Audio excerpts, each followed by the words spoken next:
கழகத்தின் சார்பாக இந்த காணொளியை வெளியிடுகிறேன். தோழர்களே, சாதி மதம் கடந்து காதலிக்க மனமுடிக்க வேண்டும் ஜனநாயகம் மன ஏற்பு விழா அழைப்புதல். தோழர்களே, இந்த மன ஏற்பு விழா அழைப்புதலை கடந்த 2 மாதங்களாக சமூக வலைதளங்களில் தோழர்கள் அனைவரும் அறிந்திருப்பார்கள். பொதுமக்களும் நண்பர்களும் சமூக ஆர்வலர்களும் அறிந்திருப்பார்கள்.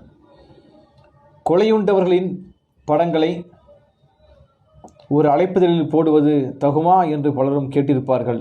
ஆனால் அவர்களுக்கு பதிலளிக்கும் விதமாக இன்னொரு புறத்திலே நமக்கு ஆதரவாக பலரும் கருத்து பதிவிடுகிறார்கள். இப்படிப்பட்ட இந்த நிலையில் வருகின்ற 28ஆம் தேதி ஞாயிற்றுக்கிழமை, டிசம்பர் 28 ஞாயிற்றுக்கிழமை வளையாபதி திருமண மண்டபத்தில் ஒத்தக்கடை மதுரையில் நடைபெறுகின்ற இந்த திருமணத்திற்கு அனைவரும் கலந்து கொள்ள வேண்டும் என்று நாங்கள் அழைக்கிறோம். ஒரு திருமணத்தை ஏன் மாநாடு போல நடத்த வேண்டும், அதை ஏன் மக்கள் அதிகார கழகமே முன்னின்று நடத்த வேண்டும் என்ற கேள்வி பலருக்கும் எழலாம். ஒரு திருமணத்துக்கு ஏன் இவ்வளவு செலவு செய்ய வேண்டும், நாம் எளிமையாக இருக்கலாம் என்று கூட பலரும் பேசலாம். ஆனால் இந்த திருமணத்தை குறிப்பாக மக்கள் அதிகார கழகத்தின் மாநில இணைச் செயலாளர் தோழர் ரவி மற்றும் தோழர் ராதிகா ஆகியோரின் திருமணத்தை ஒரு கட்சியே மக்கள் அதிகார கழகமே முன்னின்று நடத்த வேண்டிய அவசியம் என்ன என்பதன் விளக்குவதற்காகத்தான் இந்த காணொளியை நான் வெளியிடுகிறேன். அன்பார்ந்த நண்பர்களே, தோழர்களே, நேற்று முன்தினம் நேர்ந்த ஒரு நிகழ்வை சுட்டிக்காட்டி என்னுடைய இந்த காணொளியை தொடங்குகிறேன். நேற்று முன்தினம் கர்நாடக மாநிலத்திலே தன்னுடைய தன்னுடைய மகள் வேறு ஒரு சாதியைச் சேர்ந்த ஒரு நபரை திருமணம் செய்து கொண்டிருக்கிறார். ஆகவே அதற்கு ஏற்பு முதலில் தெரிவிக்காமல் பிறகு 7 மாதங்கள் கழித்து அந்த பெண் கருவுற்ற பிறகு தன் வீட்டுக்கு இருவரையும் அழைத்து வந்து பெற்ற தகப்பனே தன்னுடைய பெண்ணையும் மருமகனையும் கொலை செய்திருக்கிறார். இது அதிர்ச்சி தரக்கூடிய தகவலாக இருக்கலாம். ஆனால் இது ஒரு தொடர்கதையாக மாறி போயிருக்கிறது. இந்த மன ஏற்பு இதழிலே அழைப்புதலிலே இருக்கக்கூடிய அத்தனை பேர் படங்களையும் பாருங்கள். உண்மையை சொல்ல போனால் இந்த எண்ணிக்கை என்பது குறைவுதான். பலர் எதற்காக கொலை செய்யப்பட்டார்கள் என்பதை வெளியே தெரியாமல் இறந்து போனவர்கள் பல பேர். போலீஸின் முன்போ இல்லது சமூகத்துக்கு வெளியே தெரியாமல் ஆணவ கொலையால் ஆணவ படுகொலை செய்யப்பட்டவர்கள் எத்தனையோ பேர். ஆனாலும் அரசு இன்று வரை ஆணவ படுகொலைக்கு எதிராக தனி சிறப்பு சட்டம் இயற்றவில்லை. கடந்த ஒரு 6 மாதங்களுக்கு முன்பு நமக்கெல்லாம் தெரியும், கவின் என்ற ஒரு படித்த பட்டதாரி ஒரு இளைஞன் படுகொலை செய்யப்படுகிறான். ஒரு ஆதிக்க சாதியைச் சேர்ந்த ஒரு பெண்ணை காதலித்தார் என்பதற்காகவே படுகொலை செய்யப்படுகிறான். அந்த இளைஞனை கொலை செய்தது ஒட்டுமொத்த அந்த குடும்பமும் சேர்ந்து கொலை செய்திருக்கிறது என்பது மிக முக்கியம். சிபிசிஐடி விசாரணையிலே தற்போது தெரிய வருவது என்னவென்றால், அந்த கவினை கொலை செய்த சுஜித் கொலை செய்யும் போது அங்கேதான் அவருடைய தந்தை போலீஸ் எஸ்ஐயான சரவணன் இருந்திருக்கிறார் என்பது நமக்கு தெரிகிறது. இப்போது வரை இன்னொரு குற்றவாளியான சுஜித்தின் அம்மா, அதாவது கவின் காதலித்த பெண்ணுடைய அம்மா இப்போது வரை சரண்டர் ஆகவில்லை.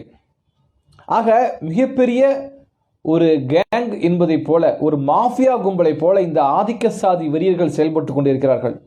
முன் எப்போதை விட அதிகமாக பாசிச சக்திகள் வளர்ந்து கொண்டிருக்கின்றன.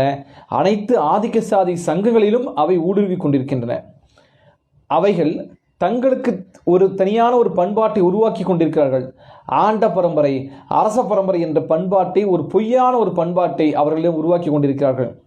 ஏற்கனவே மக்களிடம் புரையோடி போயிருக்கின்ற இந்த சாதி வெறியை நிறுவனமயமாக்குகின்ற வேளையிலே இந்த RSS பிஜேபி கும்பல் செயல்படுகிறது என்று சொல்ல போனால், இந்த சமூகத்தை முன்னோக்கி சிந்தித்து உந்தி தள்ளிய பல்லாயிரக்கணக்கான ஈகியர்கள் வாரிசுகளாக நாம் என்ன செய்ய வேண்டும்? இது தமிழ்நாடு என்ற பெருமிதம் நமக்கு எங்கே இருக்கிறது? இதே மதுரையிலே திருப்பரங்குன்றத்திலே குட்டிக்கரணம் போடுகிறார்கள் RSS பிஜேபி பாசிச கும்பல்கள். இந்து முன்னணிகள் குரங்கு போல தாவுகிறார்கள். கலவரம் செய்ய முடியவில்லை. காரணம் என்ன? திமுக அரசு ஆட்சியிலே வீற்றிருப்பதனால் மட்டும்தானா? அது மட்டுமல்ல. இங்கே தமிழ்நாட்டு மக்கள் எப்படி இருக்கிறார்கள்? நேற்றைய தினம் பாருங்கள், சந்தனக்கூடுக்காக, அதாவது அந்த சிக்கந்தர் பாதுஷா தர்காவுக்கு சந்தனக்கூடு திருவிழாவுக்காக கொடிமரத்தை கொண்டு செல்கிறார்கள். இந்துக்கள் என்று சொல்லக்கூடிய முருக பக்தர்கள் எல்லாம் அதை வணங்குகிறார்கள். இப்படிப்பட்ட பண்பாடு கொண்ட மதுரை என்பது வெறும் மதுரை மட்டுமல்ல, ஒட்டுமொத்தமாக இந்த தமிழ்நாடே இந்த இந்தியா என்று அறியப்படுகின்ற நாட்டில் 2000 ஆண்டுகளுக்கு முன்பு இந்தியா என்ற நாடு கிடையாது. வெள்ளையன் வந்து உருவாக்கியது இந்த இந்தியா என்ற நாடு. ஆனால் 2000 ஆண்டுகளுக்கு முன்பு எழுதப்பட்ட சங்க இலக்கியங்களில் கூட தமிழ்நாடு என்று சொல்லியிருக்கிறது.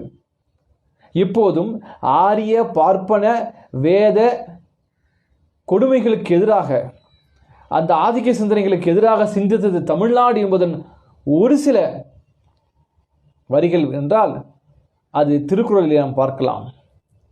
சமத்துவம் பேசியவர் திருவள்ளுவர். திருவள்ளுவர் என்பவர் தனி மனிதர் அல்ல. அன்றைக்கு ஆரிய இந்த வேத கும்பல் இந்தியாவிலே, இந்த தமிழ்நாட்டிலே நுழைய முற்படும் போது அதற்கு எதிராக படைத்த இலக்கியம் திருவள்ளுவர் எழுதிய திருக்குறள். இதுபோன்று பல்வேறு திருக்குறள்கள், பல்வேறு இலக்கியங்கள் இங்கே இருக்கின்றன. அனைத்தும் சாராம்சத்தில் எடுத்தால் இந்த ஆரிய வேத பார்ப்பனிய கும்பலுக்கு எதிரானவையாக இருக்கும். தமிழ்நாட்டில் பொறுத்தவரை பக்தி இயக்கங்களில் கூட அதன் அடிப்படையில் பார்ப்பனிய எதிர்ப்பு தன்மை கொண்டவையாக இருந்திருக்கின்ற அறிய முடியும்.